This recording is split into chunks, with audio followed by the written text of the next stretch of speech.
Okay. Half-life of polonium-239, or not polonium, plutonium apparently, is 24,110 years.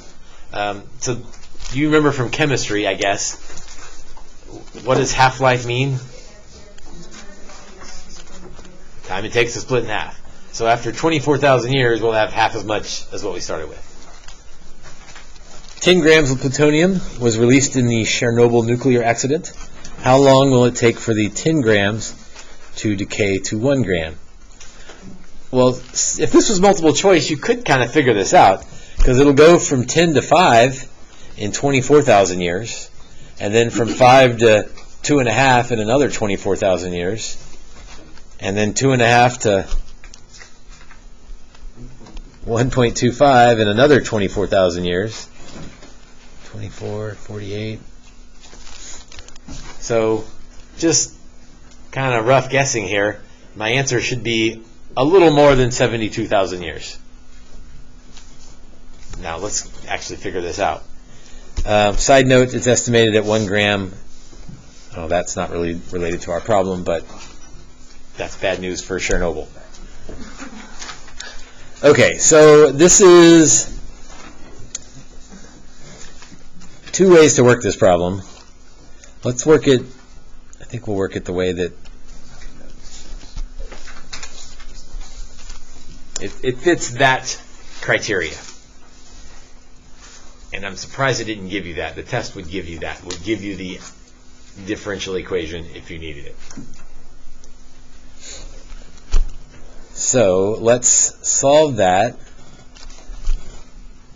Actually, I kind of just made a table of values up there, but there's the one that I need, or the ones that I need. So dP over P equals K dt. This looks familiar because we've done this a bunch. This is the one that happens most frequently on the test as well. So I hope we know what the those antiderivatives are, because we're going to use them again and again and again. James, how about the antiderivative of dP over P?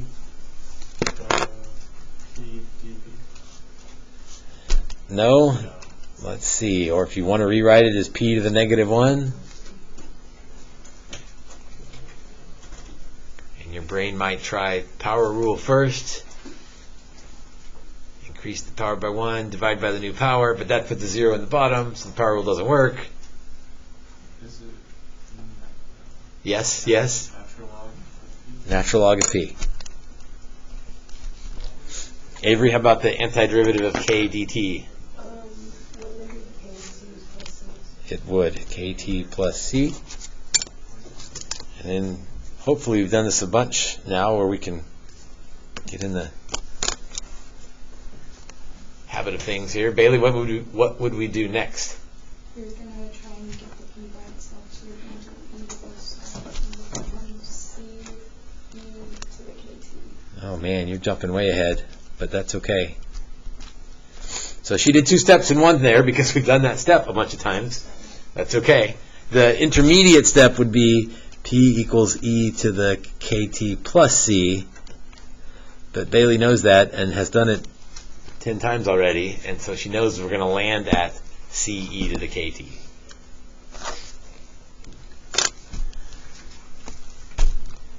Okay, T and P. We know we start at 0, there's 10 grams.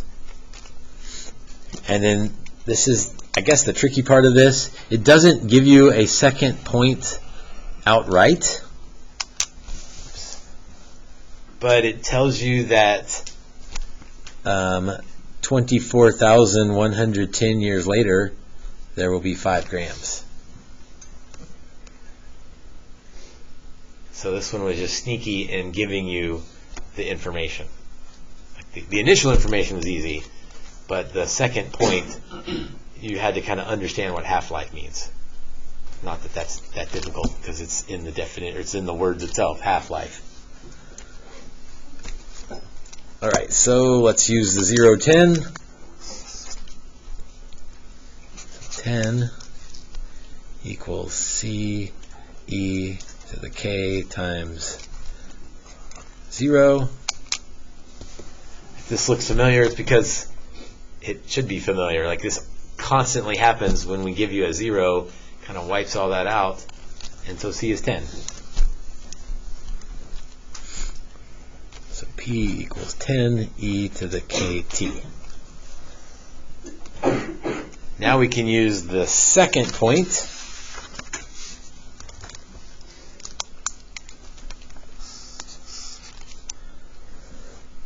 So there'll be 5 grams, 10 e to the k times 24,110. That's a little bit ridiculous, but that's why we would have a calculator on this one. 5 over 10 is 0.5.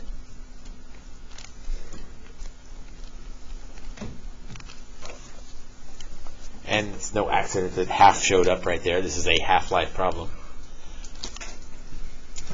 Let's see. Kelsey Bailey took you off the hook earlier. Put you back on it here. What do you want to do first, or what do you want to do next to start to get k by itself in this problem? Natural log both sides. Good. Natural log both sides.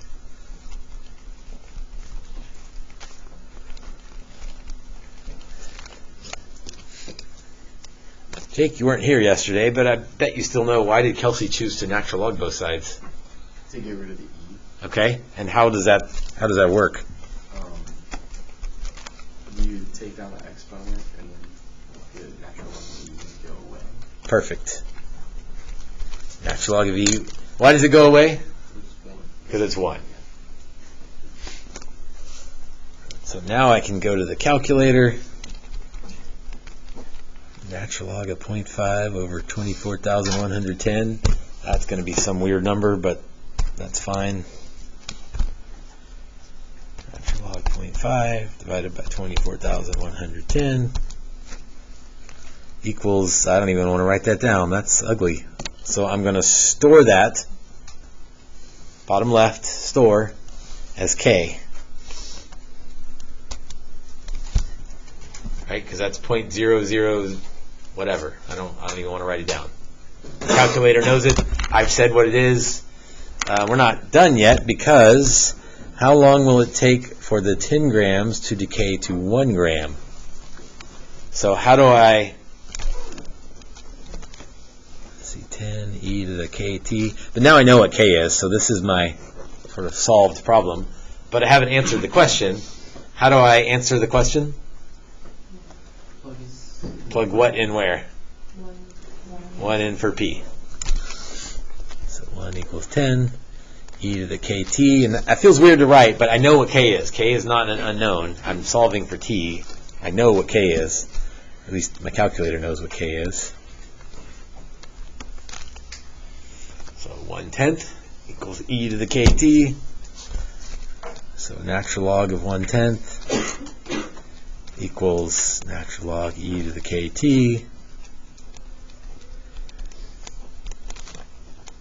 And again, once you've done 5 or 6 of these, you start skipping steps, and that's okay. Just be careful, because you probably haven't done 5 or 10 of them yet. So t equals natural log of 1/10 over k. Natural log of 0.1 divided by, I guess I could use k, or I could just scroll up and get it. Either way. 80,091.686 years. Well, 3 decimals seems a little bit ridiculous for that problem, but that's what they usually want.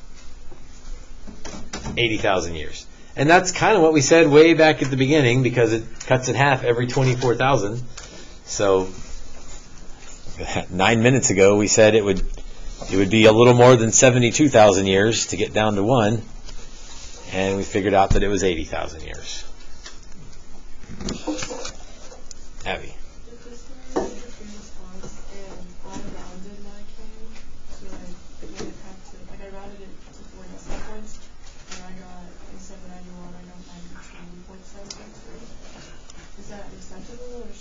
So it would depend. If they wanted it accurate to 3 decimal places, it would not be acceptable. So you should keep K, right? The rule in math is always don't round to the end.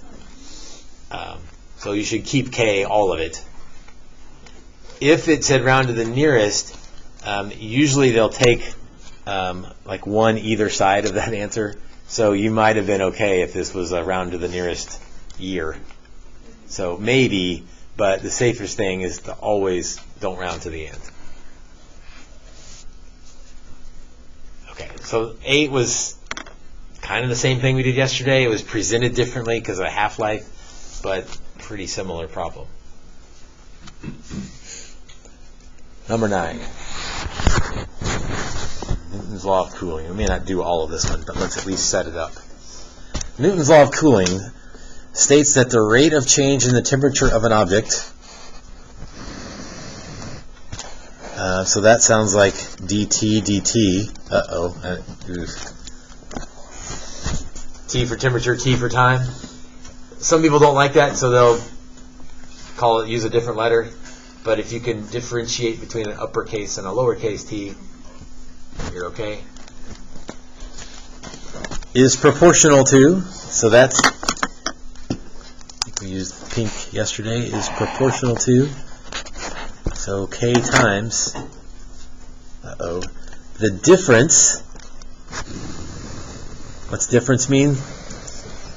Subtraction. So I have to subtract something. Between the temperature of the object and the temperature of the surrounding medium. Temperature of the object. The temperature of the object is going to be T. We got all kinds of T's here. And then we can use T like sub M for temperature of the medium. Like the room temperature. So to make this nice,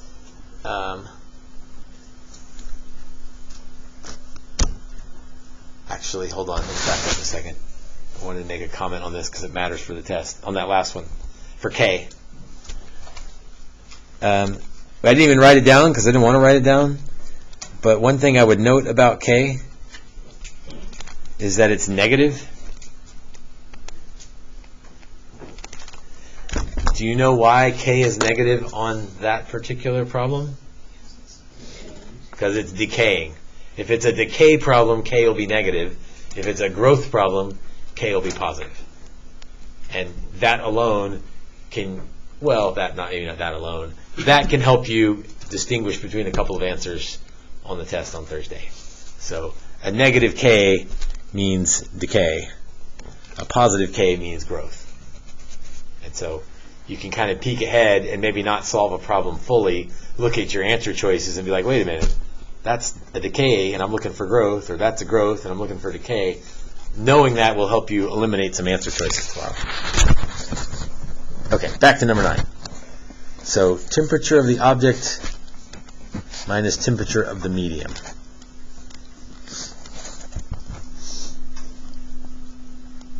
All right. Newton's law of cooling, it shows up in the AP test once in a while, but they always explain what it is. They don't ever just say Newton's law of cooling and you have to remember what it is. They always give you that explanation, which is enough for you to build the formula, build the differential equation from the statement. And remember, you have 5 build the equation problems on Thursday, so one of them might look similar to that. But again, it's not a memorized thing. It's a understand the words that are there thing. Suppose that a roast turkey is taken from an oven in which its temperature has reached 185 degrees and is placed on a table in a room where the temperature is 75 degrees. That sounds like room temperature, so that'll be 75. That won't be changing. So I'm just going to replace that. That 75 is fixed. I guess in real life it's not quite fixed, right? Because you put a hot turkey into a room, it would warm the room up, but probably not appreciably. So we'll just leave it at 75. The turkey started at 185. That sounds like an ordered pair. If the temperature of the turkey is 150 after, this is a silly problem. 150 after half an hour, what is the temperature after 45 minutes? So what do I need to be careful about here? Yeah, do I want to use minutes or hours? And it doesn't matter, but like pick one and go with it. Minutes it is. So 30 minutes, it's 150. 45 minutes, I don't know, that's what we're looking for. Although we could make a reasonable guess. Right, definitely less than 150. Probably not a whole lot less than 150.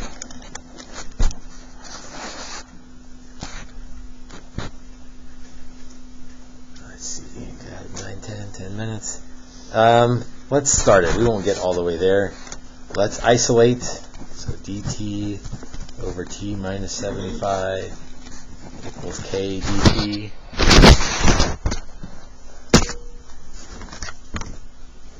Let's see, who do we want to put on the spot for integrate?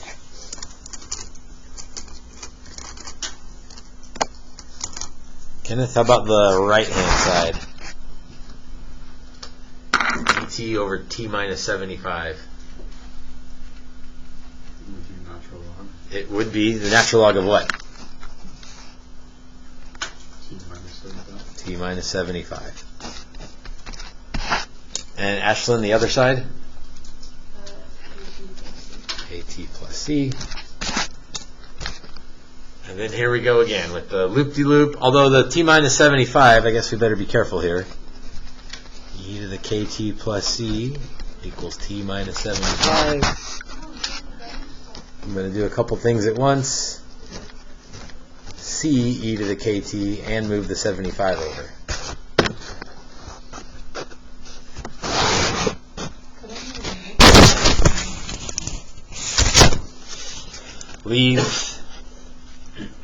Leave it right here. Yeah, and that shows up on the key online. Like you can. Oh, be careful leaving it here, with that up there. No, the big one out in front of you. Like leave it like that. Yeah. Yeah, you can do that because you have to solve for c and for k. So you can do that before you solve for t, and it does make it a little easier. Either way, this is the question you asked earlier, Ashlyn, about, do you want to solve for t and then find the pieces? Or do you just want to leave it like this, find the pieces, and then solve for it? It doesn't matter. Do be careful when you're moving c's around, though. Make sure you keep up with where the c is. Now, I'm going to stop here, but I can plug in 0, 185 and probably figure out what c is.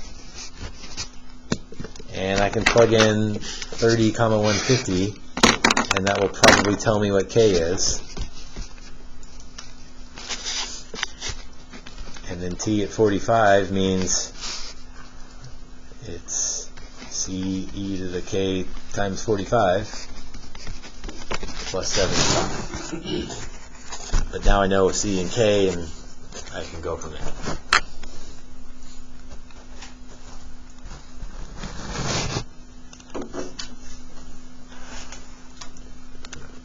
So we didn't really do all of that one, but that one was a little bit weird, but the weirdness came in the setup. Law of cooling. Again, you don't have to memorize that. They'll explain it every time you need it. So today's assignment is the rest of worksheet 3. And that will get you well prepared for the test on Thursday. All right, are there questions from worksheet 3? Are there other questions you want to ask? Ashlyn? What's the answer to the one we were just working on? Maybe, if I find the old key from long ago. 136.929. So if you want to finish off that problem, there's the answer. And it looks like this person did what you were talking about. Can I ask that, I think? Like, leave that there, because it does make solving a little bit easier. Here's another example of that's a crazy K, but that goes into your calculator, so you don't have to worry about what that is. Okay, Ashland number 6 on worksheet 3. Again, worksheet 4 is really long, don't have to worry about it, but some good practice problems. Number 6, worksheet 3. Catalyst in a tank at a chemical plant is used at a rate of dC dt equals, wow, that looks terrible. I hope this is a calculator problem, where C is in grams and T is in months. If there are 20,000 grams of the catalyst at the start of the year, so 20,000 grams at the start of the year, how much can be expected to remain at the end of the year? Oh, but can't do this one by hand, because I don't know how to integrate e to the cosine 0.5t. But, let's see. If I move that dt over,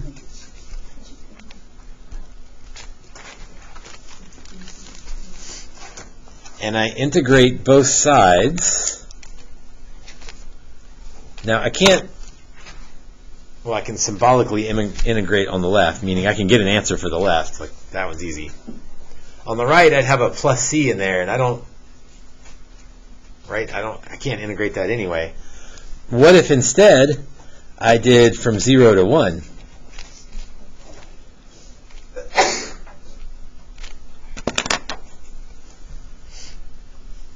And so C at the end of a year minus C at the beginning of the year equals all of that, which is now a calculator problem.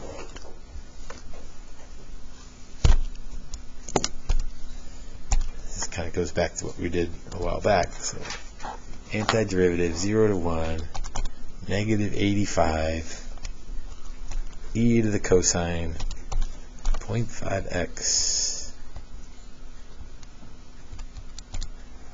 dx negative 221,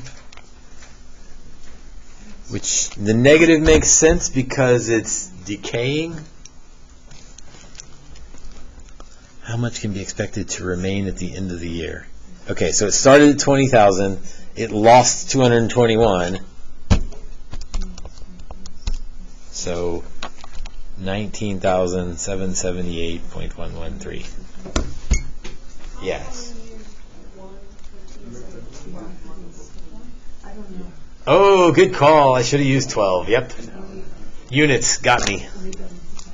T is in months, and they asked for a year. Shame on me. So that should have been 12. Yep. After I made a big deal about being careful in that last problem about units.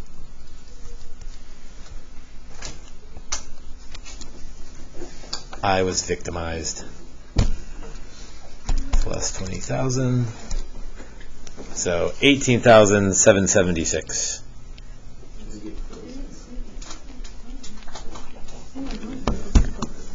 That was a good one, though, because we haven't done one quite like that in a while. That was the calculator integration thing. So changing, we changed that 1 in the range to a 12. Does that change C? Yeah, it's C of 12 minus C of 0. That didn't really change anything on that side because I was looking for C of 12. On number 5, do you have the key out so you don't have to work the whole thing? I just have a question. But it's like pretty deep. I do not have. So you see how it's 800 minus P in the problem? And so you know when there's going to be a negative show up somewhere. Yeah, but so what happens to the negative in front of the natural law? I'd probably move it to the other side before you do the loopy-loopy But thing. it doesn't. But what about, doesn't it, what happens to the, oh. So I'm just timesing it by K and C, but it won't matter because K and C are. That's probably right. But like I have to show, well, not if it's not for small, so I don't have to show that. Right. Okay. So yeah, negative natural log 800 minus p. My guess is p is always less than 800, so that the absolute value things won't matter. Kt plus c. And you're right, yeah, you would move the negative over. But since we don't know what k and c are yet, it doesn't really matter. Yeah. C e to the kt. And then, I don't want to mess up the algebra, 800 minus p equals that. Here we go again. You could sort of stop right there and plug in your knowns to figure out k and t, or k and c, or you could do the algebra first and move things around. 800 minus c e to the kt, either way.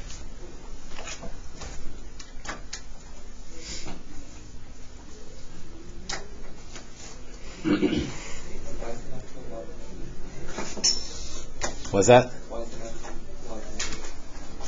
This natural log? So there's a u substitution going on in the background here. If u is 800 minus p, then du is negative dp. And so to make that work, a negative comes out front.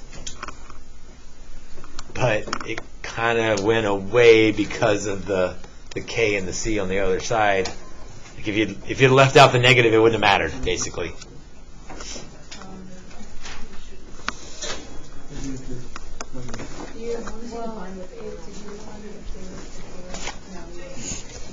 But then if you, I mean, I wrote it out.